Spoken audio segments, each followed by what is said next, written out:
Boa noite. Estamos iniciando mais um programa Direito em Pauta, a nossa 54ª edição. E hoje trataremos de um tema importantíssimo, direitos humanos. 54ª edição, Direitos Humanos, programa Direito em Pauta. Fábio, querido, já está por aí, grande Fábio. E hoje a gente vai tratar desse tema tão importante, direitos humanos, recebendo hoje o tenente-coronel da Polícia Militar do Estado de São Paulo, querido Frederico Afonso Isidoro. Professor Frederico já está aí, já vou convidá-lo para participar conosco. Valdemar, já lhe chamo professor. O professor é tenente-coronel da Polícia Militar do Estado de São Paulo. Vou chamá-lo já e a gente já inicia. Até pediu para participar. Aqui ia aceitar, Guilherme, grande Guilherme, tudo bem aí em Cunha? Guilherme é de Cunha. Valdemar Batista.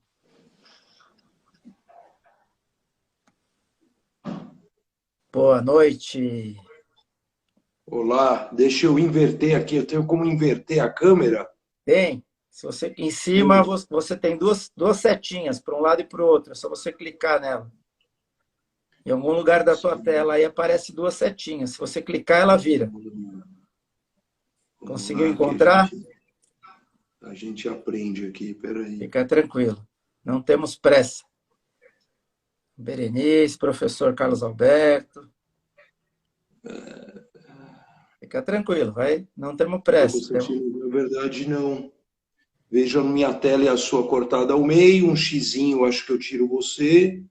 É de sair. Clica em cima da... Escuto bem. Clica em cima da tua tela. Para ver se clicando Achei. nela. Aí, vê se agora você consegue. Aê! Aê, garoto. Tudo bem? Vamos lá. Vamos ajeitar aqui. Muito obrigado por ter aceito o nosso convite para participar aí da nossa live semanal. Programa Direito em Pauta. É o nosso 54º programa. São 54 Fantástico. edições. É uma alegria para nós recebê-lo. Eu queria rapidamente, já lhe desejando uma boa noite, falar aqui um pouco do seu breve currículo. A gente teve que encurtá-lo bastante para não ocupar a live toda, senão não ia sobrar tempo, mas vamos lá. O Dr. Frederico Afonso Isidoro é tenente-coronel da Polícia Militar de São Paulo, mestre e bacharel em Ciências Policiais de Segurança e Ordem Pública, mestre em Direitos Difusos, pós-graduado em Direitos Humanos, pós-graduado também em Gestão de Políticas Preventivas da Violência, Direitos Humanos e Segurança Pública. Bacharel em Direito, foi chefe da Divisão de Direitos Humanos da Polícia Militar de São Paulo. Atualmente é comandante do 34º Batalhão da Polícia Militar do interior de São Paulo, professor de Direitos Humanos, Direito Constitucional e Direito Administrativo, e autor de diversas obras pelas editoras Saraiva, Forense e Método, além de tudo articulista em várias publicações. É uma honra recebê-lo, boa noite, lhe passo a palavra aí para o seu boa noite para quem está nos acompanhando. Constantino, obrigado, boa noite a todos. Já tinha te agradecido, uma honra poder participar. Suas lives são sempre um sucesso, sempre nomes, nem sei, né, como me incluo aqui, tanto humanos, é sempre um prazer. Obrigado aí pela leitura, por tudo. São mais de 20 anos nessa luta aí, então, às vezes a pessoa que está chegando agora fala, nossa, tal, mas demora para a gente construir um pouquinho de tudo isso aí, com muita luta, com muita dureza, ainda mais essa área de direitos humanos. Legal, era verdade bondade sua. Eu, quando comecei a divulgar que faria a live, posso chamar de você, né? Tomar essa liberdade. Deve, por favor. Quando faremos a live, recebi várias mensagens. Conheço ele dos cursinhos, é fera, é bom. Tive a oportunidade de trabalhar com ele, tive a oportunidade de ser seu aluno, me ajudou muito. Então, quer dizer, realmente essa sua trajetória aí merece aplausos. Falando disso, da sua trajetória, como é que se deu a sua ligação com o direito? Quando é que você se formou na faculdade de Direito? Então, na verdade, a minha ligação, eu sou um cara de exatas. Eu fazia engenharia na Faculdade de Engenharia Industrial de São Bernardo do Campo, a engenharia mecânica automobilística lá concorre de igual para igual com a Escola Politécnica e com o Instituto Mauá. E aí eu conheci um colega, eu fui bicho dele, o Daniel Alípio, né? E pegamos uma amizade, nós morávamos na Zona Norte de São Paulo. E ele falou, poxa, Fred, eu vou prestar a Academia do Barro Branco, vou chegar ao direito. Aí eu falei assim, Dani, eu nem sei o que é isso, né? Meu pai é economista, minha mãe psicóloga, professora do Estado, aposentada. Eu não tenho nenhum militar, nenhum policial na família.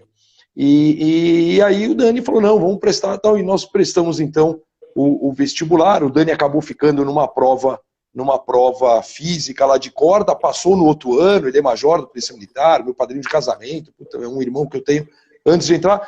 E aí eu larguei, nós trancamos a faculdade de engenharia, né, eu e ele, e na nossa formação no bacharelado de Ciências Policiais e Segurança e Ordem Pública tem uma carga muito grande de direito. Hoje a carga ela é tão grande que dependendo da faculdade e o convênio, o cadete, o aluno oficial, que conclui o curso de formação de oficiais, que conclui o bacharelado em Ciências Policiais, Segurança e Ordem Pública, ele elimina 4 anos da faculdade de Direito. Eu não tive esse privilégio, eu tive que fazer a faculdade quase integral. Eliminei uma ou outra matéria, mas eu fiz 4 anos de faculdade. E aí, na Academia Militar, na Academia de Polícia, que veio essa carga enorme de direito que eu não tinha conhecimento nenhum, né? Minha vida era física, química, cálculo, estatística, matemática. E eu gostei de tal forma, eu comecei a fazer faculdade de Direito juntamente com o término da minha Academia de Polícia, e eu formei então em dezembro de 1997, já tem um tempinho, né? Formei na Academia Militar em dezembro de 94, também já tem um tempinho, e na Faculdade de Direito, dezembro de 97.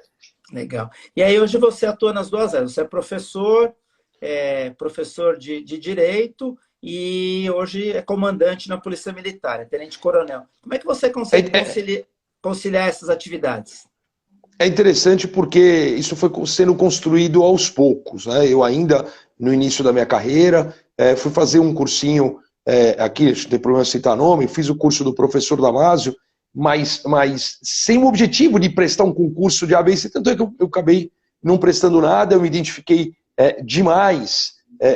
Eu já tinha uma admiração muito grande pelo Fernando Capês, nós tínhamos um trabalho ali próximo, o Fernando estava atuando na área da torcida, eu trabalhava no batalhão de choque, claro, ele como promotor de justiça, eu como tenente novo, havia uma distância, mas a gente se encontrava, e eu me identifiquei muito com as aulas, não apenas dele, mas ele uma grande referência, o professor Cássio Juvenal, e aí o que aconteceu?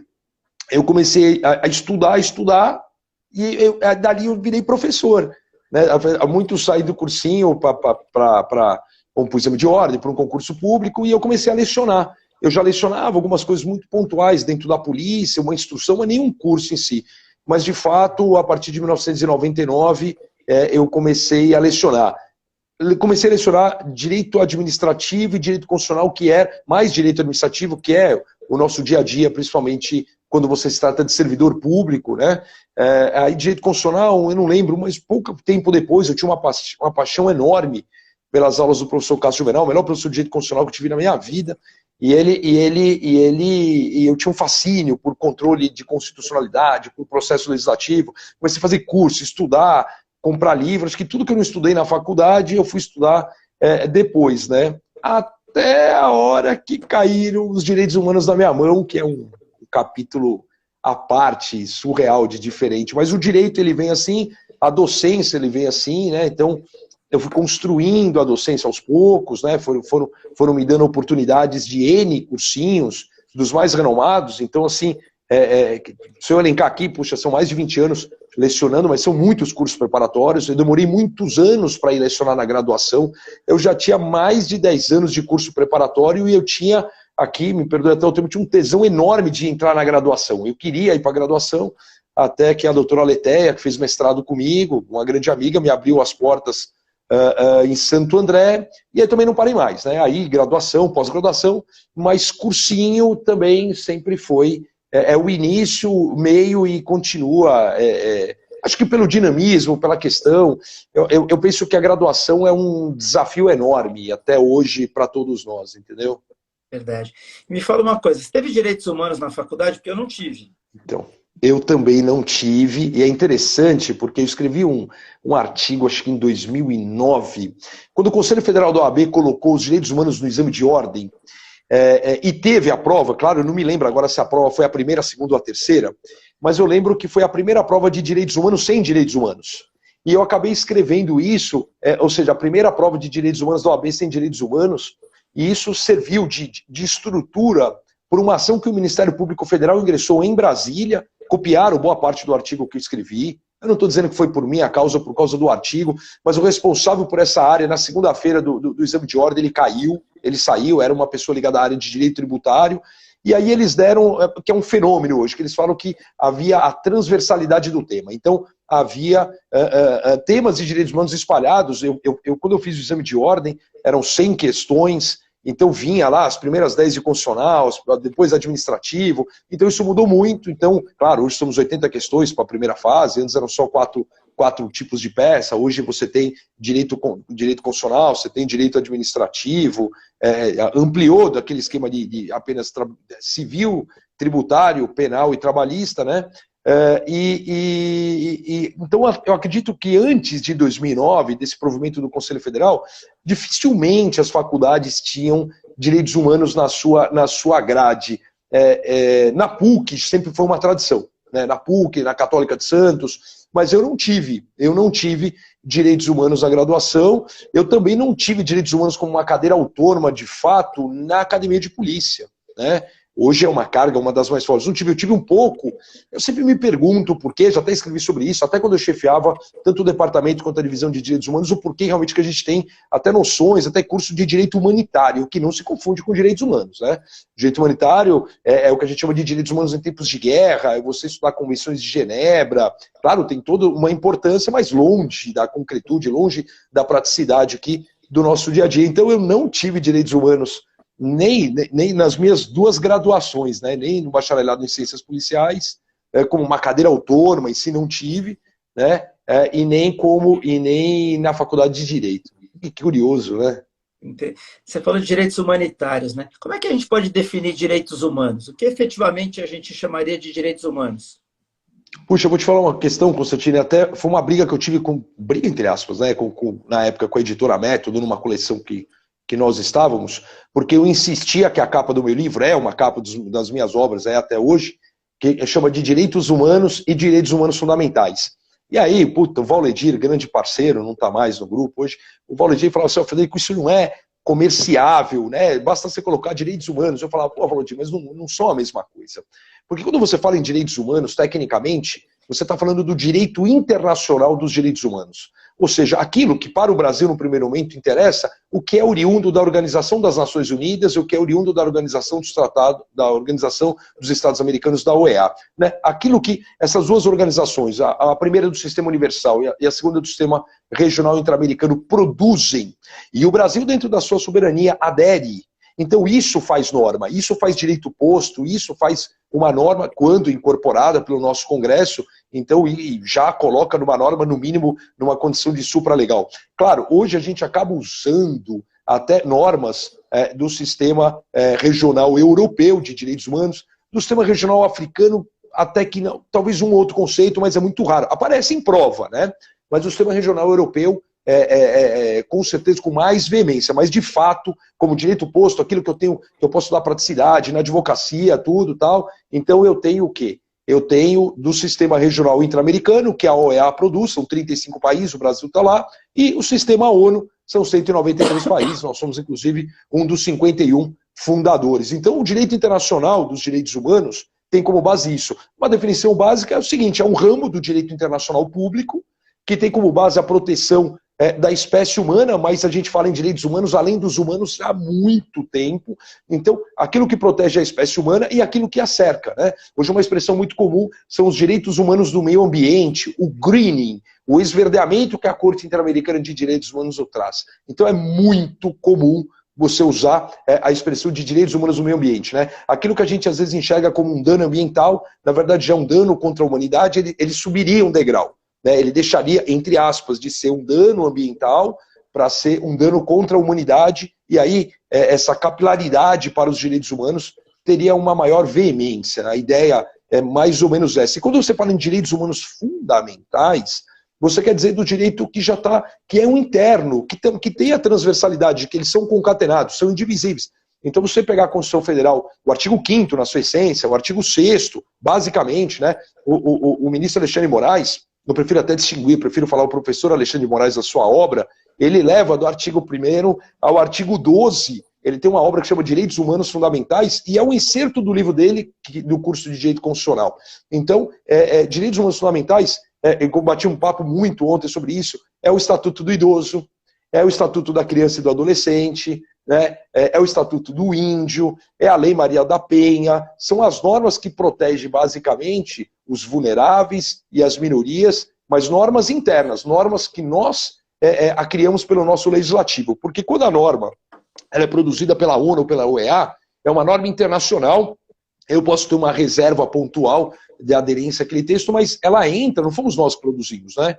Num critério de conveniência e oportunidade, o presidente da República encaminha aquilo para a Câmara dos Deputados e pede a incorporação, e aí o Congresso vai emitir também, dentro da sua conveniência e oportunidade, um decreto legislativo de incorporação, volta para o presidente, para ele produzir um decreto executivo. Então tem essa diferença técnica entre direitos humanos e direitos humanos fundamentais. E já que falamos, e o direito humanitário, ele vai para a questão da guerra, né, das convenções de Genebra, de comportamentos de guerra. Né? Os alunos sempre perguntam assim, poxa, mas não é um vale-tudo? Não é um vale-tudo. Você tem regras publicadas internacionalmente, né? Você tem responsabilidade em relação aos presos de guerra, a sua atuação de guerra. Eu gosto de dar um exemplo sempre nas aulas, assim, que hoje a tecnologia da guerra, se houver, dificilmente vai ver o exemplo que eu estou, mas eu pego oriundo da Primeira e da Segunda Guerra. Então, um combatente, um militar defendendo lá alguma questão em salto de paraquedas. Então, ele saltando.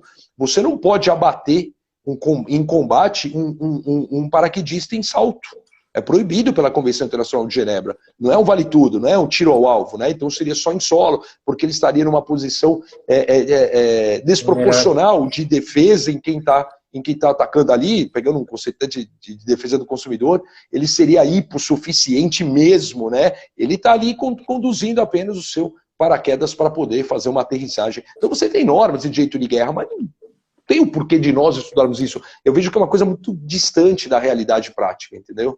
Uma curiosidade, deu o exemplo do paraquedista que não está em solo. Na prática, eu não tenho esse conhecimento, na prática, isso era respeitado nas guerras? Ah, muitos foram. Então, na Primeira Guerra a gente não falava em muitas regras, né? A Primeira Guerra, ou a única guerra, porque não era a primeira, só tinha ela, né? Então, de 14 a 18, é uma questão que foi muito diferente. Quando surge, então, a Segunda Guerra em 39, a gente tem um holocausto, a gente não tem respeito a nada, né? Eu falo o seguinte, eu não sou historiador, mas acabo tendo uma obrigação de saber o mínimo disso quando a gente passa na evolução histórica dos direitos humanos. A Primeira Guerra é o war, e aqui com perdão do trocadilho, mas o war jogo, é você conquistar território, é você avançar.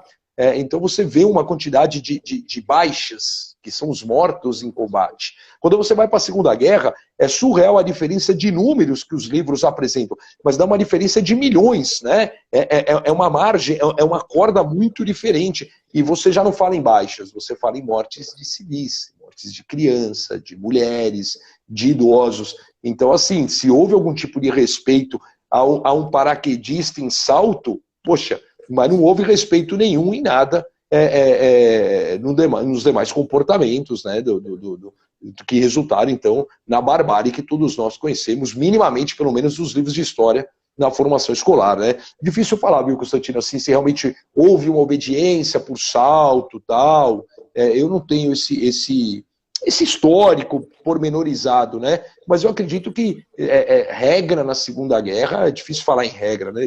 Então, não acredito que a banalidade do mal, buscando aqui a Hannah Arendt, é o que prevaleceu, entendeu? Legal. Deixa eu te perguntar uma coisa. Você é um dos expoentes nacionais hoje quando se fala de direitos humanos. A gente busca lá teu nome, você desponta como um dos profissionais aí de ponta em direitos humanos. Como é que direitos humanos você não teve na faculdade? Como é que surge na sua vida os direitos humanos? Isso é uma curiosidade, até para ficar... A gente tem muitos jovens que nos assistem, muito aluno, até para ficar aquelas assim coisas... como legado. Não tem, é aquelas coisas que não tem explicação, né? Eu comecei lecionando, como te falei, uma outra questão dentro da polícia de direito penal, crimes contra a administração pública, questão de lesão corporal, mas alguma coisa pontual como instrução, não um curso mesmo.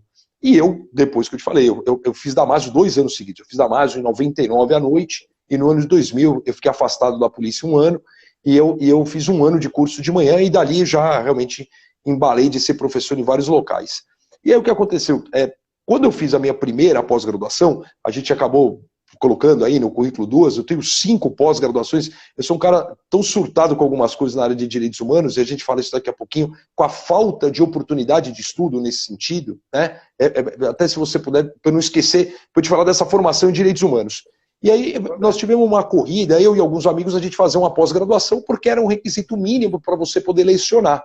Né? Você não poderia lecionar numa instituição de ensino superior se você não tivesse uma pós-graduação. Então nós fizemos uma pós-graduação, quando digo nós é porque uma panelinha nossa que de amizade de longa data até hoje, e aí com o tempo a pós-graduação ela foi, não sei se o termo seria isso, mas popularizando, era uma coisa elitizada, você fala assim, eu sou pós-graduado, né? Aí a coisa começou, não é banalizar, né? Tá cheio de pós-graduação que melhor até do que algum mestrado. Mas as faculdades começaram a exigir o quê? Após estrito senso.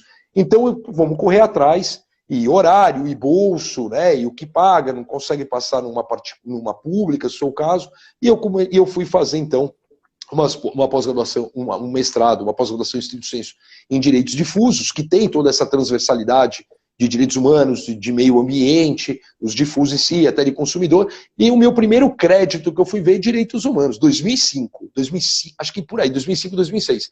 Meu primeiro crédito foi em direitos humanos, e o professor, maravilhoso, falo aqui dele com muito carinho, o professor Eduardo Dias, são todos professores da PUC aqui de São Paulo, e o Eduardo Dias, ele falou assim, vocês vão ler aqui de cara, vão fazer um fichamento de ponta a ponta, pega aquele livro, tudo a 900 folhas de afirmação histórica dos direitos humanos, eu tenho até aqui na minha biblioteca, e eu comecei a ler. Né? Você tinha um prazo de apresentar, as aulas eram 2 vezes por semana, do primeiro crédito, e eu comecei fichamento mesmo, ler, é um livro, não recomendo, nossa, jamais recomendo para quem quer estudar direitos humanos de cara, o livro do professor Fábio Conde Comparado, porque é um livro pesado. Eu falei, nossa, é difícil, de um linguajar muito rebuscado, né?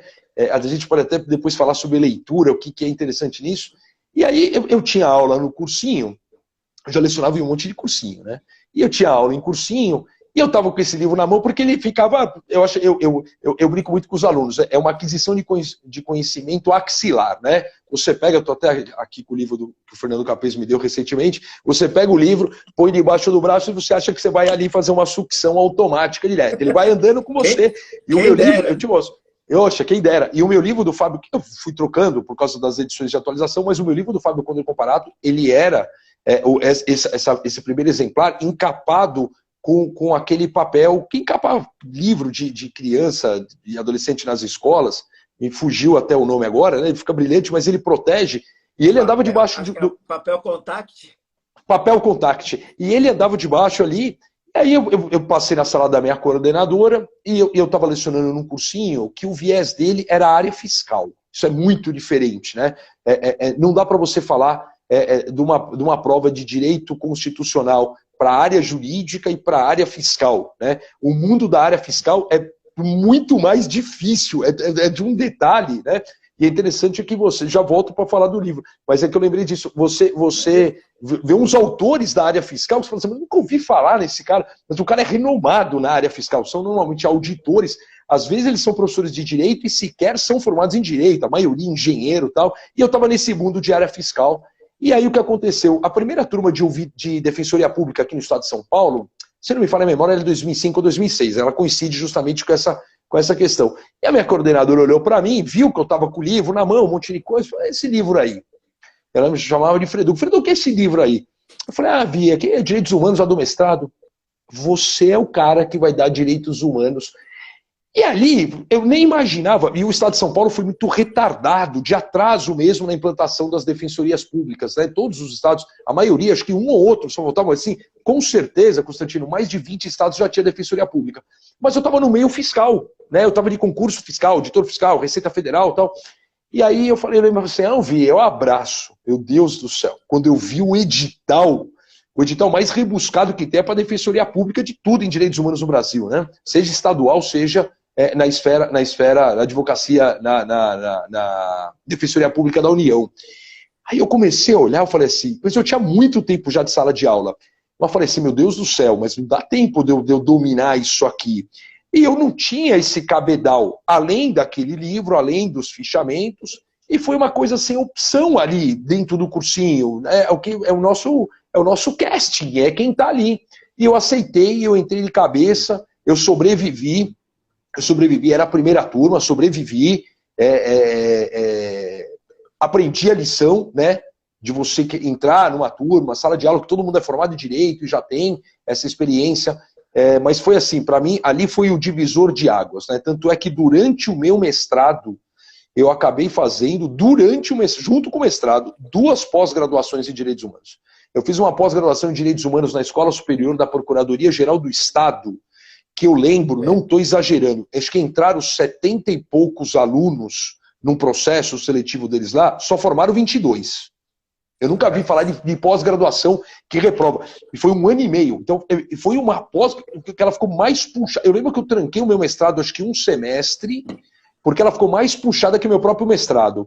E depois eu acabei fazendo em seguida uma pós-graduação, que são escolas muito tradicionais, na Escola de Sociologia e Política, na Fundação Escola de Sociologia e Política de São Paulo. É uma escola mais à esquerda, a falecida Ruth Cardoso, do presidente Fernando Henrique, tinha participação lá de aula, de palestra, o ex-ministro, né, foi meu professor até no Damásio, o José Eduardo Martins Cardoso. Eu lembro que quem abriu o curso teve aula com o José Eduardo. Fantástico, um dos melhores professores de direito administrativo. Gente bonita. E aí, pô, fantástico. Então era ele e o Capês, assim, né, dessa loucura de dar aula. E aí eu acabei, então, aí pegando uma casca de direitos humanos, começando realmente a estudar e a entender essa bibliografia, que é outra coisa para a gente bater um papo de direitos humanos, não a minha própria, mas num país.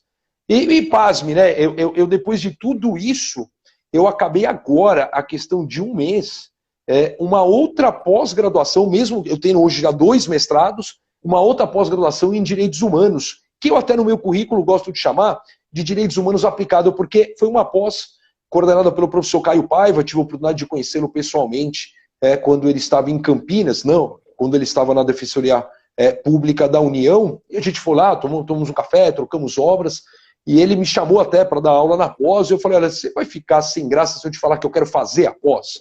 Ele falou, pelo amor de Deus, mas você... Eu falei, não, porque eu tenho certeza que depois de 10 anos, você veio nessa batida de aula, eu vou aprender. Constantino, confesso a você, maravilhosa a pós, eu gravei um vídeo para ele, falou, olha, talvez eu como seu aluno seja uma coisa, eu falei, olha, eu tenho mais de 20 obras escritas, eu dou aula há tantos anos, mas uma pós para quem quiser entender direitos humanos na prática.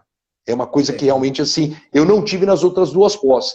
É você estudar realmente Corte Interamericana, Comissão Interamericana, é você estudar a fundo. Então, assim, eu fiz agora tem 1 mês que eu terminei, 1 ano, uma pós-graduação pelo curso SEI, não estou fazendo propaganda aqui do Caio, mas assim, foi uma forma... Hoje é muito raro você ter uma pós-graduação, um curso de direitos humanos. Muito raro, muito raro. E essa foi a dificuldade. Então, eu fui criando essa casca. O mercado editorial foi abrindo, né? Eu saí do cursinho A, B, C, eu consegui, que era o meu sonho, então, ser professor do Damásio, eu fui professor do Damásio de Direitos Humanos durante anos.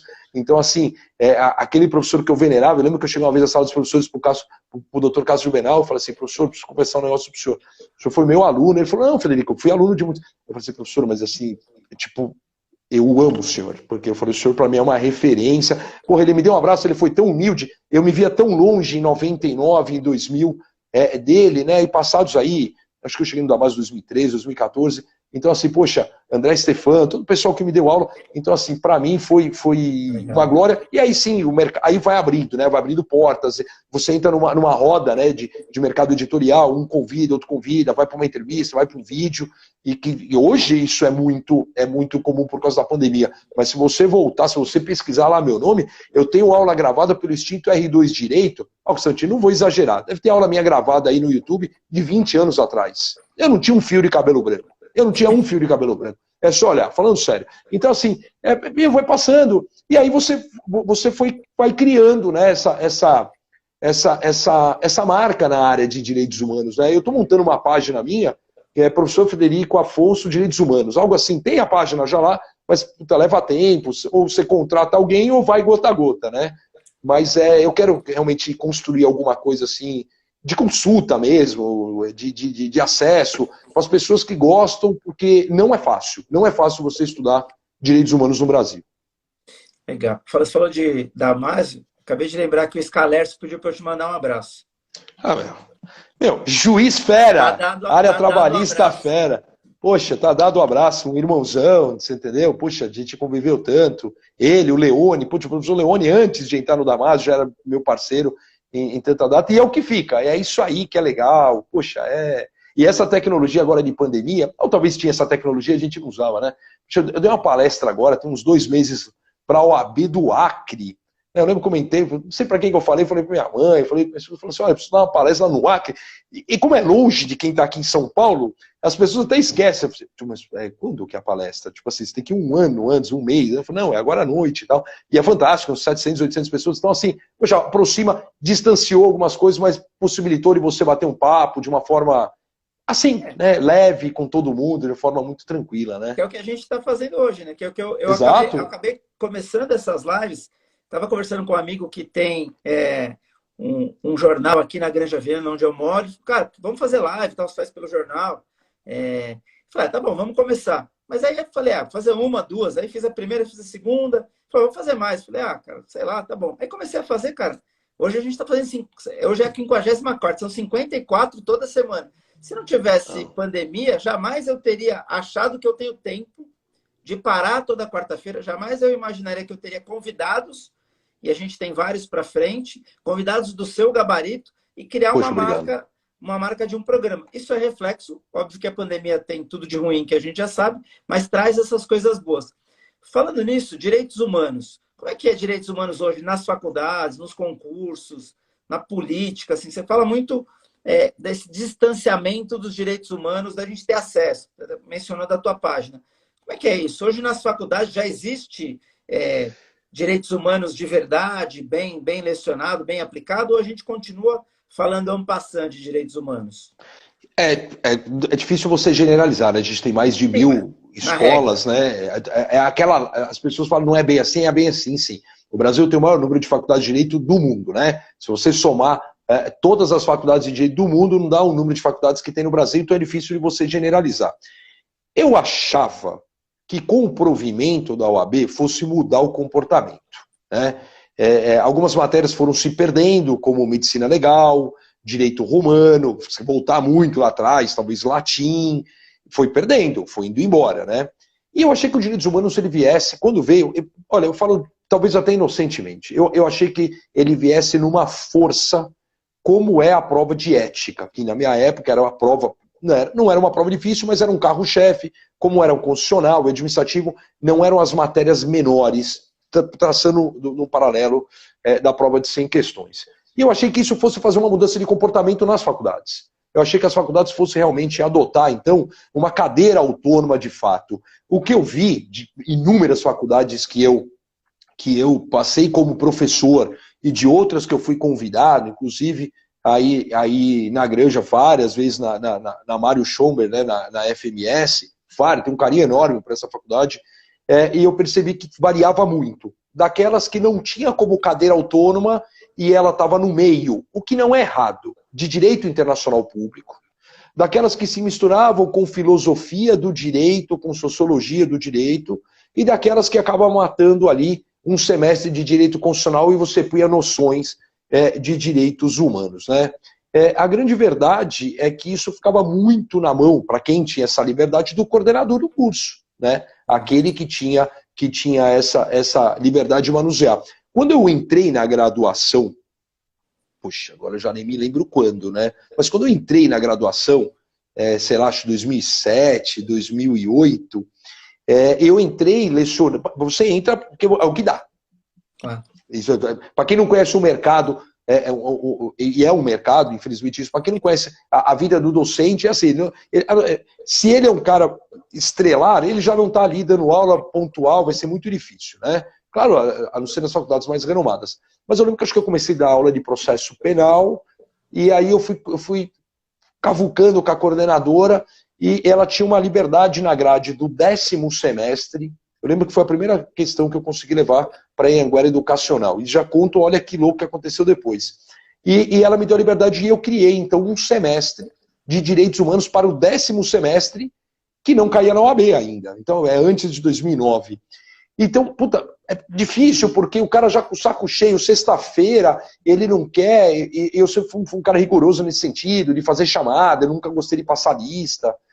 E o cara, pô, não tá ensinando, isso não cai na UAB. Eu já passei na UAB, tipo, o cara no 9º semestre já tinha passado, pra que eu tenho isso? Então foi uma prova de fogo. Puta, mas quis o destino depois de alguns anos de eu ser o responsável de direitos humanos na Anhanguera no país todo por meio do AVA, que é um aplicativo de aula virtual que você gravava direitos humanos não só para a faculdade de Direito, mas para todos os cursos da Anhanguera Educacional que tinha alguma questão envolvida. Então eu já dei aula de direitos humanos para contabilidade, eu dei aula de direitos humanos para enfermagem, eu dei aula... Então assim, eu comecei com aquele embriãozinho e depois a coisa aumentou muito. Você vê de tudo. Assim, eu acho que a escola mais tradicional em termos de direitos humanos ainda é a PUC, talvez pela Flávia Piovesan, pela professora Maria Garcia também. Então eu vejo assim, mas é difícil falar de umas faculdades ou outra. Como no exame atual de ordem só caem 3 questões, o aluno inocentemente ele vai deixando as matérias menores. 3 questões de ambiental, 3 questões de ECA, 3 questões de direitos humanos, aí o cara soma tudo, eu já fiz essa conta, já escrevi sobre isso, é metade da prova. Metade da prova hoje do exame de ordem, metade da prova é das matérias menores somadas. E uma questão de constitucional vale o mesmo do que uma questão de humanos, né? Isso em exame de ordem que deu essa arrebentada no final de semana, como de costume. Mas, assim, quando você vai para uma esfera de concurso público, isso varia demais, demais, demais. Ou seja, defensoria pública, se fizesse uma analogia assim, do corpo humano, defensoria pública estuda direitos humanos do fundo da dissecação de um coração, enquanto direitos humanos, por exemplo, para o Ministério Público, estuda a unha. É mais ou menos essa distância surreal, né? Eu escrevo para cursinho hoje, um cursinho, eu escrevo para o GRAM em Brasília, um cursinho enorme, o GRAM Cursos, e eu escrevo direitos humanos. Então eu sempre falo assim, foi uma questão que eles gostaram, eles adotaram o que eu propus, de realmente assim, olha, quando você falar de algumas carreiras, eu preciso falar separado. Não dá para eu colocar, porque é muito, assim, não é o pequeno, o médio, o grande, é tipo o pequeno, gigante, o inexistente gigante, então o edital ele é muito diferente. Mas tudo isso eu vou responder agora para a gente tentar enxergar. É a falta de identidade generalizada que você tem de direitos humanos no Brasil. Seja na graduação, seja no exame de ordem, seja no mercado editorial. Então você tem uma carência muito grande nessa área ainda. Seja para eu fazer um curso, eu tô fazendo um curso, eu falo, mas por que você está fazendo um curso? Eu não sei, acho que eu sou doente, porque eu gosto. Eu vi lá um curso do IPD, do ministro Gilmar Mendes, e apareceu para mim, não sei por que eu recebi isso lá, Direitos Humanos e Segurança Pública. E aí eu cliquei, fiz a inscrição, e eu estava chegando em casa ontem, e ouvindo no celular, porque é online e tal. A minha mulher falou assim, o que você está ouvindo aí de Direitos Humanos? Eu falei, como, que curso? Fazendo curso, ela não sabe isso aí? Mas é sempre bom ouvir alguém que tenha coragem de falar alguma coisa. E o curso estava bombando, é um curso a semana toda e tal. E, então, assim, mas não tem outra. A professora Thaís, ontem, que foi a palestrante, ela falou, olha, como é difícil de ter pessoas que querem falar sobre isso, né? Não só sobre direitos humanos. E que não pode ser muito enviesado, porque direitos humanos também, se eu levar só para a área de ideológica, que hoje ficou tudo isso, ou você é do lado A ou do lado B, ou você não existe, E aí ficou difícil também. Mas eu falo, é uma matéria é um ramo do direito muito rebuscado, é um ramo do direito com muito detalhe. Quando você vai a um cursinho e você vai lecionar constitucional e administrativo, que são matérias que eu leciono, o aluno ali ele vai relembrar, ele tem a noção, por mais que ele tenha dado aquela chegadinha na padaria e no boteco na hora da aula, ele tem uma noção. Quando você vai falar de direitos humanos, é o nosso caso, Constantino. Nós não tivemos. Então, muitas vezes, o cara levanta a mão e fala assim, professor, eu nunca tive. Então, eu não posso vir com aquela velocidade louca, padrão Zé Eduardo, padrão Fernando Capês, que me amoldaram com direitos humanos. Às vezes eu tenho que desenhar e descer 1, 2 degraus para a pessoa entender realmente, porque ele não teve. Não tem livro. Então, essa falta de identidade ainda ela é generalizada em nosso país. Não tenha dúvida disso. Para quem gosta e para quem quer estudar direitos humanos, o que você indica? Qual o caminho? Olha, eu acho que é assim. A primeira pergunta que eu faria para ele é o seguinte: para que ele quer estudar direitos humanos? Então, ele quer estudar direitos humanos para passar em algum concurso público? Ele quer estudar direitos humanos para trabalhar em alguma ONG, em alguma entidade de classe, nesse sentido? Ele quer estudar direitos humanos para advogar, né? Varia muito mesmo do objetivo. Concurso público, eu diria que é o mais difícil e menos difícil ao mesmo tempo. Menos difícil porque ele tem um edital, ele sabe o que ele tem que estudar. Ponto final. Ele vai pegar aquele edital, ele vai dissecar, você tem referências bibliográficas dentro do próprio edital, então aí ele vai aprender. Mas a pessoa quer aprender direitos humanos, porque uma coisa é a pessoa estudar direitos humanos para passar. Outra coisa é a pessoa aprender direitos humanos. A pessoa, professor, eu só quero passar. Não interessa, aí como é que eu faço para passar? Então, que é a grande briga de professor de cursinho, de professor de graduação. Eu sofri muito quando eu fui para graduação, com mais de 10 anos de cursinho, aquele esquema que você dá 1 ano e 1 semana. Então, assim, para ele aprender direitos humanos. Então, alguns livros, para ele ter o mínimo, eu creio, assim, eu brinquei, né, do livro do professor Fábio Conde Comparato, mas realmente não é uma recomendação inicial. Eu acredito que a Flávia Pelvezan foi uma que abriu esse mercado de uma forma forte. O Hélio, o falecido Hélio Bicudo, tem o livro. Eu acho que eu devo ter todos os livros de direitos humanos que existem no Brasil. Eu sou meio obcecado com isso aí, mesmo que o livro não seja bom, eu sempre fico pesquisando, eu vou, compro. Quando começou, estava até virada a câmera ali, eu tenho uma prateleira, eu não sei te falar quantos livros de direitos humanos eu tenho uns 300, só de direitos humanos. Então tem livro de direitos humanos que não é de direitos humanos. Eu falo, como assim? Então, por exemplo, eu tenho obras aqui assim, ó, a execução penal à luz dos direitos humanos. O processo penal e os direitos humanos. Os direitos das mulheres e os direitos humanos. Então, assim, a tal da transversalidade, mas ela é um rodo que ela passa em tudo. Em tudo. Eu consigo, se eu falo em direitos humanos como proteção da espécie humana e aquilo que o cerca, eu pego qualquer coisa. Eu pego o direito tributário e os direitos humanos. Recebi um convite ontem do nosso amigo Wilson, lá do Portal Juristas, ele falou, eu falei com o Constantino, passou seu telefone, puta, grande amigo, ele falou, Frederico, eu quero que você dê uma palestra para mim em outubro da Lei de Proteção de Dados e os Direitos Humanos. Direitos humanos servem para tudo. Então eu preciso saber qual é o foco. Eu diria o seguinte, para a pessoa que, nunca estudei isso, agora eu fiquei curioso, eu quero estudar. Olha, eu começaria com um livro básico da professora Flávia Pelvezan. Né, para ele dar uma lida, é um linguajar que não é rebuscado, é uma professora que atua. Então, se pegar um livro dela, da editora Saraiva, o que foi, se não me engano, a primeira questão que foi a dissertação dela do mestrado. Então, assim, começaria. Eu gosto muito do livro do professor Carlos Vaz, que é defensor público aqui no estado de São Paulo, chama Direitos Humanos Contemporâneos. Diferentemente dos outros ramos de direito, da editora Malheiros, inclusive muito parecida, é a mesma editora, daquele clássico do Elementos de Direito Constitucional do Michel Temer, é daquele mesmo tamanho. É uma questão interessante,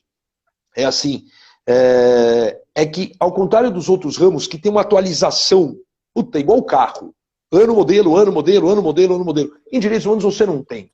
Em direitos humanos, você tem pouca atualização de fato. As atualizações que vão se dar nos livros de direitos humanos, minhas obras acabam sendo atualizadas todo ano porque elas são vinculadas a concursos públicos e exame de ordem. Mas se eu falar para você de teoria, a última atualização que eu tenho é a incorporação do Tratado de Marrakech. Eu não tenho mais nenhuma inovação. Vai ter uma agora que está para ser para ser assinada, que é a Convenção Interamericana de Proteção aos Idosos. Ela é de fevereiro agora de 2021 e ainda não foi, o Brasil ainda não a incorporou. Mas você passa anos sem você ter uma atualização. O que é uma atualização? Ao contrário dos outros ramos do direito, uma inovação normativa. Por quê? Porque a fonte é ONU, OEA. Então, se não incorporou nada, então você encontra ali, você fala assim, esse livro tem tantos anos. Você pega o meu da coleção das primeiras da Método de Direitos Humanos e Direitos Humanos Fundamentais de 2015. Que teria hoje diferença, controle de convencionalidade, foi uma questão nova, que nem é nova, o controle de convencionalidade é de 2006, mas no Brasil começou a ter essa aderência depois que o ministro Ricardo Lewandowski, que era o presidente do STF do CNJ, e ele fez uma carta de intenções, e aí começaram alguns casos em primeira instância em relação ao crime do desacato. Essa foi uma inovação prática que o STJ enterrou, deu uma pá de cal depois na terceira sessão, né? A sexta, se não me engano, a quinta ou a sexta turma tinha falado, não, é inconvencional, não é crime, foi revogado tacitamente pela liberdade de expressão da Convenção Americana. Aí a terceira sessão foi, olha, eu fui capa na carta forense na época disso e destruí. Falei, ó, o Brasil ele brinca muitas vezes dessa questão de direitos humanos. Então, assim, ele precisa saber onde tatear, né? Então, um livro do Carlos Veiz, pô, é um livro menor, é igual o livro do Michel Temer, de Elementos de Direito Constitucional, é um clássico aquilo lá. Então, pô, pode pegar, ele pode ler, ele não vai ter um ataque, né? E aí, quando ele for amadurecendo, ele pode realmente ir para essas obras mais rebuscadas, como a obra, por exemplo, do professor Fábio Conder Comparato, né? E aí você começa a estudar, você começa a estudar ONU especificamente, OEA especificamente, ele vai abrindo o leque, por óbvio, né? Ele, como voltando aqui ao corpo humano, ele começou a estudar a unha, e o cara vai estudando o braço, vai estudando o corpo todo, você vai abrindo, vai aprofundando, vai comprando livro, vai vendo, é legal, mas é ainda algo não desbravado, eu confesso, não desbravado. Tem muito campo para todo mundo. Ainda, muito campo, legal. Tem. Aproveitar, mandar um abraço para a doutora Thaís Passo, está lá na Nova Zelândia. Não vai voltar mais não, louco, Thaís, que legal. Ela não volta não, fica aí. Está na Nova Zelândia, não volta não, todo mundo vacinado, fica aí mesmo. Valeu. Vamos lá, vamos tentar entrar um pouco na coisa mais prática. Ensino de direitos humanos nas corporações da polícia, nas corporações policiais, ele existe hoje? Ele é mais forte? Ele ficou para trás? Como é que é essa Não, ele existe. Não, existe em todas as polícias. Um dos últimos livros... Eu tenho mais de 20 obras publicadas e a grande maioria, maciça, é da área de direitos humanos. Então eu tenho uma obra de direito constitucional que acabou indo para a área de segurança pública, porque foram os 30 anos da Constituição Federal, então a Forense me pediu para eu comentar sobre o capítulo de segurança pública. Então é uma obra de direito constitucional da segurança pública. Lançamos agora da nova lei de licitações, eu dei aula de direito administrativo toda a vida, falei um pouquinho das exceções ao dever de licitar. Quando vai falar dessas questões de direitos humanos, de obra, de tudo, então o que acontece? Você tem essa ideia do direito. Numa das últimas obras eu publiquei e eu pesquisei do ensino de direito em todas as polícias, da polícia militar praticamente. Então, é uma das obras que eu sou organizador pelo Clube do Livro. Agora, é uma obra que tem, sei lá, 7, 8 meses. Eu até disponibilizo, os autores autorizaram, a gente não teve arrecadação, o intuito não foi esse. E eu fiz uma pesquisa da ideia de direitos humanos nessas obras, nessas polícias, né?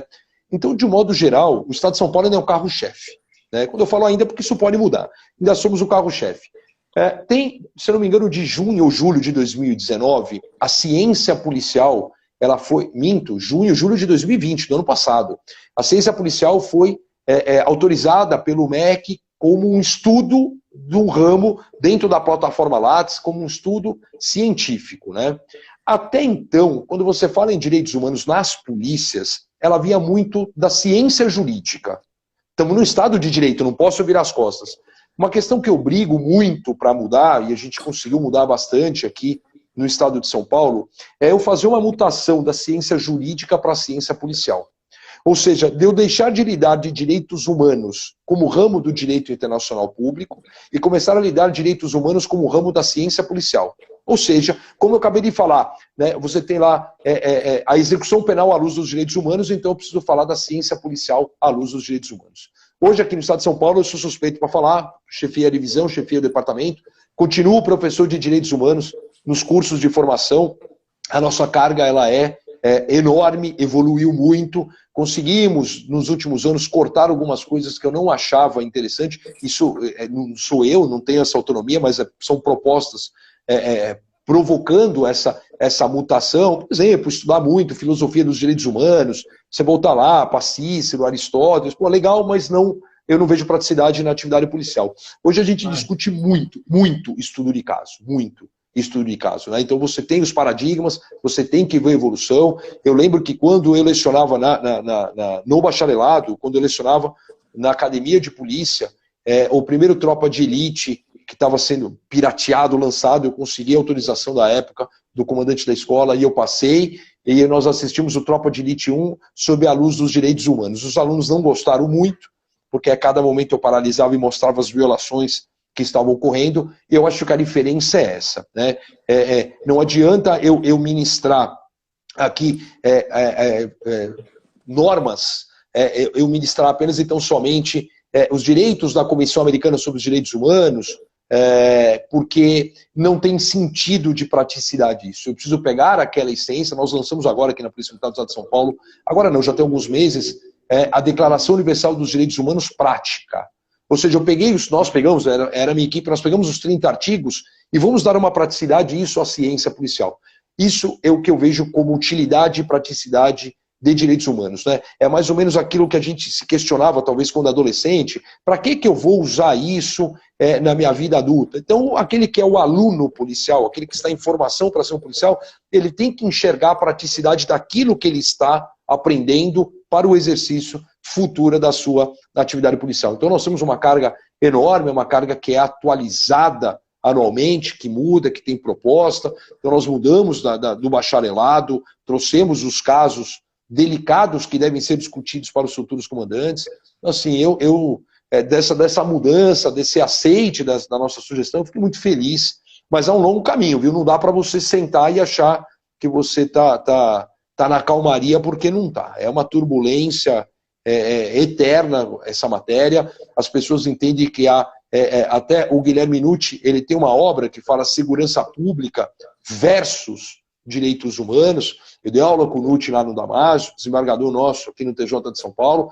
Não concordo com a capa dele, são direitos humanos e segurança pública, né? De mãos dadas.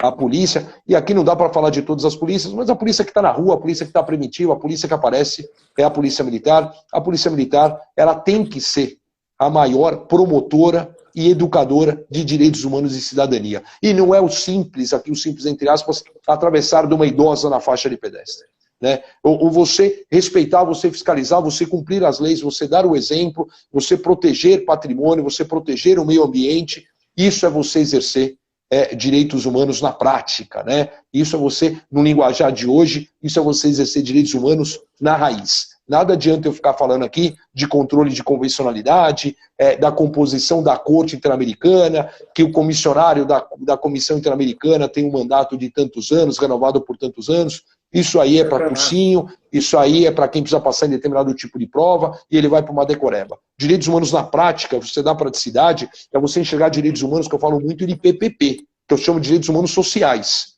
E o PPP é linguajar de cursinho, mas é preto, pobre e periferia, né? Então, se você estudar e você trazer para si minorias e vulneráveis, claro, criança, idosos, mulheres, afrodescendentes, índios, LGBTQIA+, deficientes físicos, pessoas em situação de rua. Hoje você vai ampliando esse leque, sem terra, sem teto e por aí vai, né? Essas pessoas precisam de um carinho, de uma atenção maior, seja ela minoria e vulnerável. Falei bastante isso ontem lá na Jovem Pan, falei na TV Alesp em relação aos idosos. Eu enxergo que os direitos humanos têm que caminhar nessa praticidade. Aí sim ele vai fazer a diferença. Porque falar por falar, fazer por falar, e não acontecer um resultado de mudança comportamental, eu acho que perdermos tempo, né? Eu enxergo direitos humanos como uma mudança de comportamento, eu enxergo direitos humanos como uma atenção a quem precisa, né? E como uma mudança. Eu falei hoje, falei ontem, não adianta você inchar de lei. Lei não resolve, lei não faz prevenção, né? Precisa fazer uma lei e tal. Não, mas se fizesse uma lei, então a gente não tinha mais feminicídio. Ué, fez uma lei, 3 agravantes lá do Código Penal, falei ontem isso, então, se você tem o Estatuto do Idoso, então você não tem 13 tipos penais, você não teria... Poxa, a gente agora em 2020 tem quase 90 mil denúncias de violência contra idosos. Então não tem, a lei ela vai endurecer uma pena, mas vai endurecer uma pena para aquele que, se for preso, se for denunciado, se for processado, se for condenado, e se ele for cumprir a pena. Então eu tenho que passar por todo esse circo, é um circo mesmo, para ele chegar e poder cumprir essa pena. Então não adianta falar, eu tenho um artigo contra a redução da idade penal. Eu mostrei ali porque não serve, porque não vai adiantar nada. Eu sou contra a pena de morte, porque também não tem resultado, né? Então, assim, as pessoas acham, né? Vai ter o ladrão, o infrator da lei penal, ele vai se reunir e falar assim, olha, agora não pode, porque alterou a lei. O mundo que a pessoa está, não existe isso aí. Não faz prevenção geral. A gente tem que mudar o comportamento, a gente tem que mudar por meio da educação. Eu acho que eu tive o privilégio de dar noções de direitos humanos para o ensino médio. Tinha um colégio na Zona Sul de São Paulo, lembrei disso agora, cara, mas faz muitos anos. Tinha um colégio, eu não lembro como é que eu fui convidado, foi alguma palestra, vai surgindo assim, né? Mas tem muitos anos isso. E aí eles tinham um colégio na Zona Sul de São Paulo que chama Émilie de Villeneuve, um colégio classe alta, um colégio francês, e eles tinham, num semestre do 3º ano do ensino médio, acho que na nossa época, 3º colegial, matérias profissionalizantes. Então eles escolhiam, eram as 2 primeiras aulas de segunda-feira. Pô, eu vou te falar, Constantino, difícil, porque era molecada de 16, 17, 18 anos, na segunda-feira, contando da balada do final de semana. Mas ele foi voluntário para ter noções de engenharia, para ter noções de medicina. E eu ficava surpreso porque o meu era apenas noções de direito, mas eu trazia comigo direitos humanos, trazia a Constituição Federal. Isso tinha que ser matéria obrigatória na formação escolar. Você sabe que a coisa ela é tão de ideologia, ela é tão enviesada hoje. O Fernando Haddad, quando era prefeito em São Paulo, e ele soltou um decreto que teria direitos humanos na formação escolar da competência ali, que era o ensino fundamental, tal, do que era a competência da prefeitura. E eu lembro que eu peguei na minha página, na fanpage do Facebook, e eu peguei apenas o decreto, recortei e colei o decreto.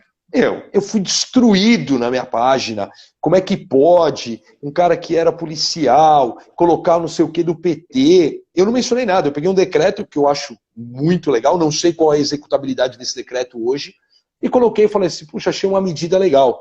Então assim, a patrulha, e isso, ó, basta ver quando o Fernando Haddad foi prefeito, então você já tem um bom tempo atrás.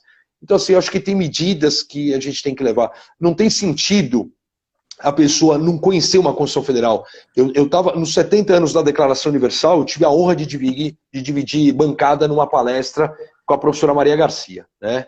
Ela estava falando dos 30 anos da Constituição Federal, então em 2018, e eu estava falando dos 70 anos da Declaração Universal, uma em outubro, outra em dezembro. E ela trouxe um exemplo, e eu acabei levando isso para mim. Ela falou que ela estava dando uma palestra para um público não jurídico, e ao término da palestra, uma pessoa aproximou dela e falou assim, professora, eu queria ver uma Constituição. Ela falou que nunca teve uma pergunta dessa, como assim queria ver uma Constituição? Ela falou assim, eu nunca vi. E era adulto, tá? Nunca vi, nunca peguei e tal. Então, assim, é a lei maior, pouco importa se você é médico, se você é engenheiro, se você é arquiteto, mas é a lei que conduz. Então, essa lei, ela tinha que ser, tinha que ter, claro, a gente não precisa ter aula de processo legislativo, de controle de constitucionalidade, mas o básico da Constituição Federal, ele tinha que ter na formação escolar dele. Tinha que ser matéria obrigatória em todos os cursos superiores. Não interessa, noções de direito constitucional. Em todos. Né? Mas quem sabe alguém enxergue, o MEC enxerga, puxa, a gente tem um ministro lá que era o reitor, o vice-reitor do Mackenzie. Então, assim, alguém tem que enxergar. Eu acho que com isso, lá na frente, não estaremos mais aqui. Direitos humanos vai ter uma identidade. técnica, que hoje é bagunçado. É uma Caraca. coisa espalhada, é bagunçado. Pô, que legal. O mundo é pequeno, né? A Thaís, lá da Nova Zelândia, está dizendo que quem te convidou para dar aula nesse colégio foi a sogra dela, Edna Proto, que era diretora do colégio. Que mundo Cara, pequeno, cara. sensacional, tô Você super acabou de descobrir. sensacional.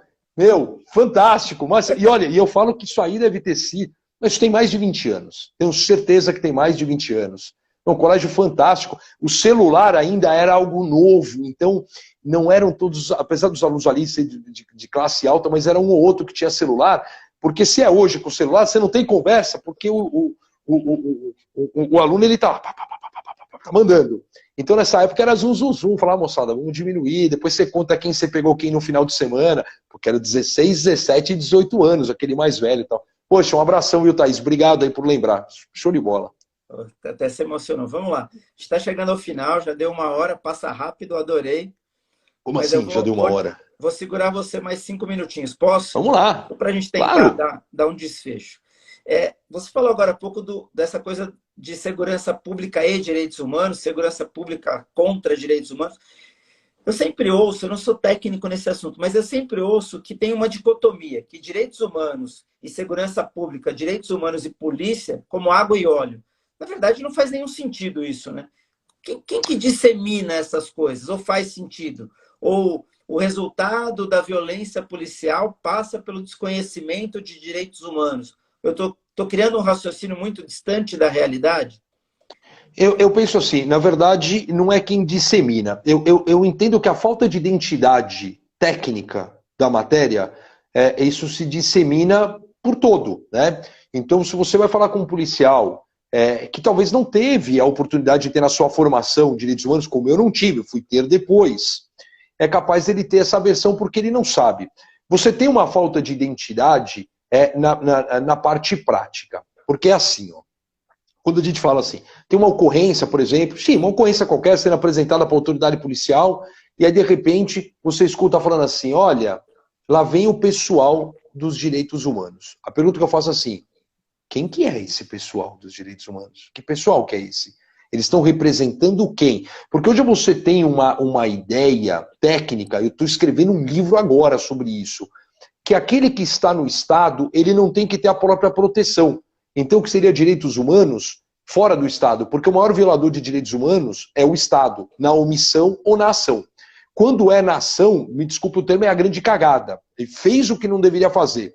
Na omissão, você vê todo dia. Você passa lá na esquina, você vê uma criança na mendicância, você vê um idoso numa praça lá deitado no chão. Então, é a omissão do poder público, né? Agora, quando você vê na ação, e quando você vê na ação, a ação que não deveria fazer, ela usualmente é uma ação oriunda das forças policiais. Então você ficou com essa versão.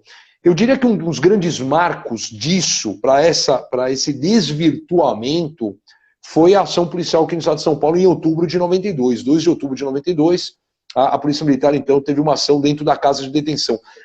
Aquilo tomou uma roupagem realmente de divisor de águas, que direitos humanos seriam praticamente os atos contrários, então somente aos reclusos, vamos assim dizer, né? E o que não é, né? E você tem essa ideia que os direitos humanos não protegem os próprios agentes públicos ou, estrito sensu, os agentes policiais, porque ele é o próprio Estado e pela teoria do órgão, é o órgão que age, então ele tem a proteção do Estado, o que não é verdade. Eu estou agora concluindo um capítulo de um livro que eu estou colocando o policial como dentro da figura de minoria vulnerável, né? Um dos organizadores falou, puta, você vai ter essa coragem? Eu falei, vou demonstrar o porquê que o é. Então o que acontece? Você tem uma falta de identidade generalizada, a ponto do policial que não tem talvez o mínimo necessário, eu não falo pelo Estado de São Paulo, mas eu falo de modo genérico, que ele entende que são inimigos, quando na verdade é um ramo do direito, né? É igual quando a cadeia está virada. É um linguajar de rua, né? A cadeia está com rebelião. E aí, o preso lá, ele pede assim, o preso ele pede o quinteto fantástico. Ele pede o juiz da VEC, o juiz da vara de execução criminal, ele pede a pastoral carcerária, ele pede a imprensa, ele pede a OAB e ele pede os direitos humanos. E eu sempre falo assim, Mas quem que são esses direitos humanos? Toca lá na sala da justiça, alô, sala da justiça, sou eu, super direitos humanos, passa ali. Bom, por que personificou? Personificou pós-casa de detenção. Personificou porque não importa quem veja, virá alguém para nos defender, virá alguém para levantar uma bandeira ao nosso favor. Né? E aí o que acontece? O policial muitas vezes pode ter essa visão distorcida e falar assim, mas esses caras estão defendendo apenas os infratores da lei, apenas os reclusos, apenas os presos. Nós tivemos aqui no estado de São Paulo a morte recente encontrada de um policial do policiamento rodoviário que estava desaparecido, um policial preto, né? Eu não gosto de usar o termo negro, nem afrodescendente, eu mudei isso muito já nas minhas obras, hoje eu falo preto, da cor preta.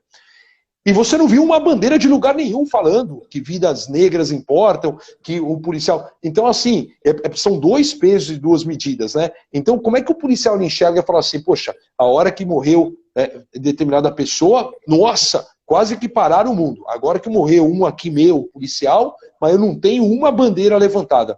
Então, essa desproporção da própria mídia, da própria atenção, essa falta de isenção, alimenta toda essa falta de técnica.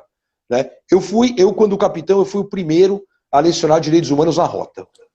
Eu fui convidado pelo comandante na época, e eu fui lá tal. E eu lembro, eu trabalhava, não lembro onde eu estava. Eu não lembro onde eu trabalhava, mas eu fui lecionar. E assim, quando falaram, eu falei assim, meu, o senhor vai dar aula do quê? Eu, na época, estava o capitão, eu falei, vou dar aula de direitos humanos. Então, os caras já fecham o corpo. Aí, você é casado quantas vezes?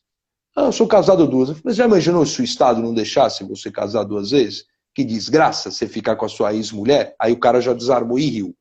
Eu falei, nós temos liberdades que a gente usufrui todo dia e a gente não enxerga, que faz parte justamente de direitos humanos. Você tem quantos filhos? Ah, eu tenho tanto. Já pensou se você só pudesse ter um? Já pensou se você não puder? Você vai desconstruir até o final. A pessoa fala assim, poxa, mas eu não tinha ideia que direitos humanos era isso, tal. Eu tinha ideia que direitos humanos era apenas o direito dos bandidos, tal. Então ficou. E é difícil você quebrar esse dogma. É claro que hoje os novos policiais, os novos já há muitos anos, eles estão tendo uma formação já longe dessa técnica. Eu gosto muito de escutar o seguinte, poxa, eu não tinha ideia que era isso, e eu vou defender. Então, nós temos um curso de especialização em direitos humanos aí, com, se não me engano, 160 horas aulas, que é lá na diretoria de Polícia Comunitária e Direitos Humanos. Eu fui professor há muito tempo nesse curso também. Então, assim, às vezes o cara ele entra marrento e ele sai com uma outra visão, do tipo, para mim não tem preço. É uma coisa que eu mais gosto como professor, porque o cara chega e fala assim, puta, professor, eu não tinha ideia, agradeço, mudou minha concepção disso. Eu falei, meu, claro, também não tem, quando o cara passa, obrigado, o professor passou, mas assim, é você mudar. Você tem essa aversão generalizada, mas isso vem sendo quebrado já há muito tempo, né? Uma das pilastras da polícia aqui de São Paulo são os direitos humanos, então ele aprende isso na marra. Como a gente gosta de falar, a gente engravida pelo ouvido, né?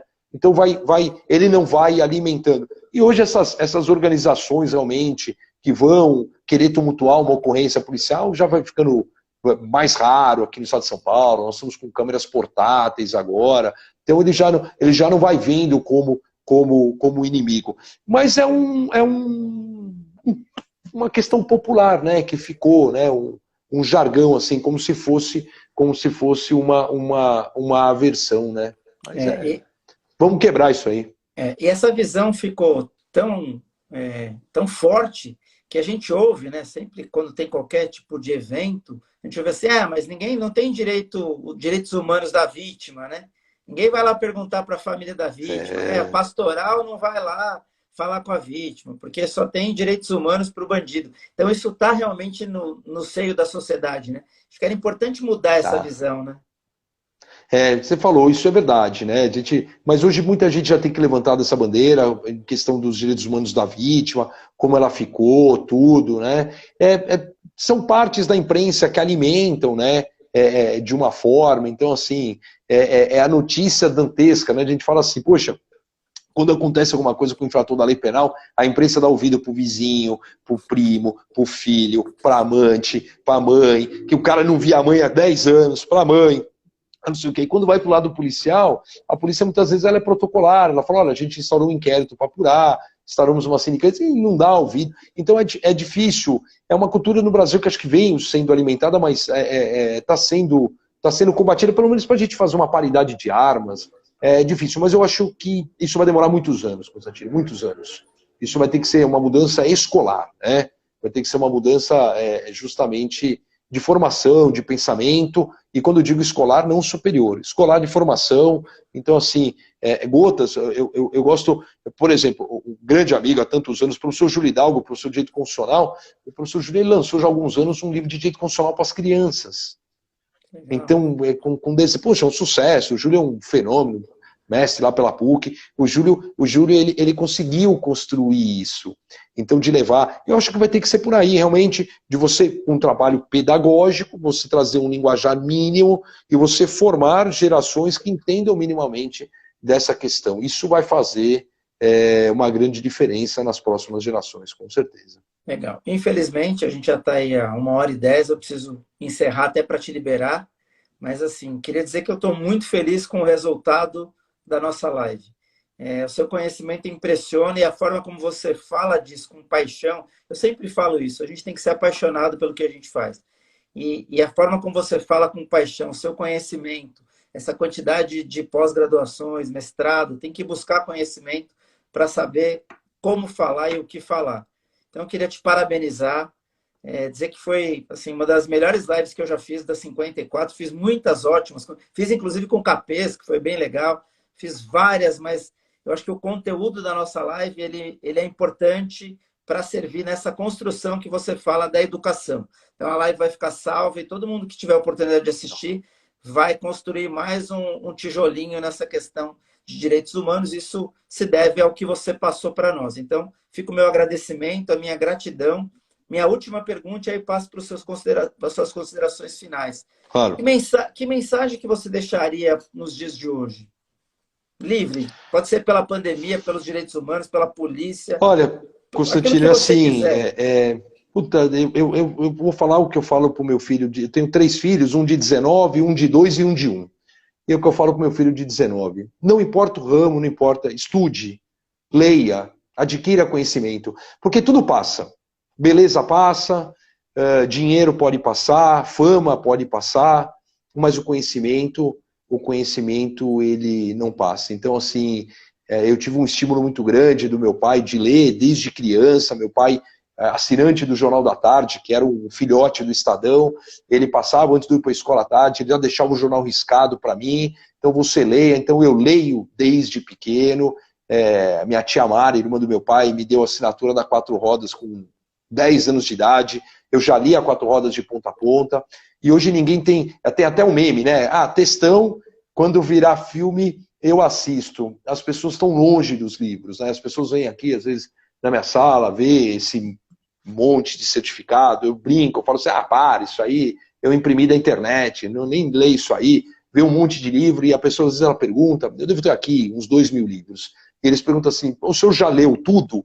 E a pessoa, quando já faz essa pergunta, você já sabe que ela não lê nada, porque é impossível você ler 2.000 livros numa vida de 47 anos. Então, o que eu recomendo assim, leiam, não percam tempo com coisas que não acresçam, né? Isso não importa o quê. Eu vou ser mestre cervejeiro. Vai ser um mestre cervejeiro top. É o que eu falo para os meus alunos da graduação. Eu vi aqui rápido, porque eu estou conversando com você, não dá tempo de ficar rolando as questões, mas eu vi que o Vinícius entrou, é um advogado hoje, é um garoto que eu tenho um carinho muito grande, e é um garoto que chegou de um jeito, saiu de outro da faculdade, tanto é que é meu amigo até hoje, advoga, inclusive, para minha família. Pô, o cara foi meu aluno, e chegou lá com 17 anos, do alto da sua maturidade. Então, assim, eu acho que você pode transformar, eu acho que sempre é tempo. Eu gosto de falar que o Drauzio Varela começou a correr maratona com 50 anos de idade. Então, sempre é tempo. Estude, vá atrás. Nunca houve tanta acessibilidade a conhecimento gratuito. Estamos aqui batendo papo para quem quisesse ouvir. O cara, ele digita lá, ele tem aula de ministro, de professores renomados, de livros, de artigos. Poxa, na minha época não tinha nada, uma desgraceira, tem que ir até a biblioteca, pegava um livro, nem sempre a biblioteca estava atualizada. Então, se ele tem toda a ferramenta do mundo que eu e você não tivemos com a nossa formação. Então, o que eu recomendo é assim, estude, dedique, não perca tempo, a vida passa muito rápido, muito rápido. Eu vou pegar uma frase aqui para fechar. O Guilherme Madeira, ele é professor do Damásio, né, juiz aqui em São Paulo, e é uma pessoa que eu admiro muito, e eu lecionei com o Guilherme lá no Damásio. E o Guilherme, uma vez eu vi um post dele, se não me engano, no Instagram, recente até, e ele colocou assim, olha, aquela pessoa que é juiz de substituto e está esperando para ser feliz quando o juiz titular, e quando o juiz titular está esperando para ser juiz na capital, e ele vai ser feliz só quando ele for desembargador. Ele não entendeu nada. Então não espere o amanhã, né? Faça hoje, faça a diferença, estude. Então me coloco à disposição, tem lá o Instagram, deixo aqui o meu e-mail, que é professor.frederico@uol.com.br. Poxa, se você quiser, eu ajudo, eu faço plano de estudo, eu indico obra, para quem quiser. Poxa, de direitos humanos, assim, para mim vai ser um prazer poder falar, comecei, obra, gota, vai falando, porque você guardar conhecimento para você não serve para nada, você tem que difundir, e aí eu retorno para você, assim, pelos parabéns, né, da gente realmente poder bater um papo, me coloco à disposição no futuro para a gente buscar algum tema específico, quiser, vamos fazer uma live sobre Declaração Universal, vamos falar 1 hora sobre declaração, vamos falar 1 hora, vamos falar 1 hora sobre Pacto de São José, vamos falar, não tem problema, vamos falar 1 hora sobre teoria geral, assim, nós temos horas e horas para bater papo, né? Então o tema é aberto, mas é assim, eu acho que nessa humildade de você ir lá, querer estudar, querer pesquisar, ir atrás, vai te fazer a diferença não só em direitos humanos, mas em qualquer ramo da sua vida que você escolher. Meu conselho final é esse, Constantino, e obrigado mais uma vez, viu? Eu que agradeço. Eu vou finalizar com 2 coisas. A primeira é dizer o seguinte, que além de tudo que você passou para nós de direitos humanos, você desmistifica para a população e para a pessoa comum o que é ser comandante da Polícia Militar. Você é comandante da Polícia Militar, tenente-coronel, e fala com uma leveza, com uma tranquilidade, com uma doçura. E acho que isso serve para desmistificar a ideia de que a polícia militar é bruta, de que a polícia militar é agressiva. Eu acho que esse exemplo é maravilhoso, me deixou realmente comovido.